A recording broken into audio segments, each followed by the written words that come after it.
महाराष्ट्राचे उपमुख्यमंत्री अजितदादा पवार हे महाराष्ट्राचे उमदे आणि जाणते नेते होते. त्यांच्या आकस्मिक निधनाने महाराष्ट्राच्या राजकारणाची कधीही भरून न निघणारी हानी झाली आहे, अशा शब्दात आमदार राजेश राठोड यांनी आपल्या संवेदना व्यक्त केल्या.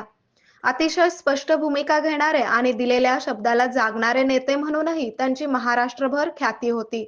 अनेकदा त्यांच्यासोबत कामानिमित्त भेटीचा योग आला, परंतु प्रत्येक वेळी त्यांच्यातील एक दिलदार व्यक्तिमत्वाची जाणीव होत असे. राजकीय कामे करताना पक्षविरहित भूमिका घेऊन दादा लोकांची कामे करत असत. त्यांच्या कामाचा उरक हा प्रचंड होता. शिवाय कार्यकर्त्यांना जपणारा व त्यांना बळ देणारा नेता म्हणूनही अजितदादांची संपूर्ण महाराष्ट्राला ओळख होती. त्यांच्या निधनाने महाराष्ट्राच्या राजकारणाची अपरिमित हानी झाली असून असे नेतृत्व निर्माण होण्यासाठी अनेक वर्ष लागतात.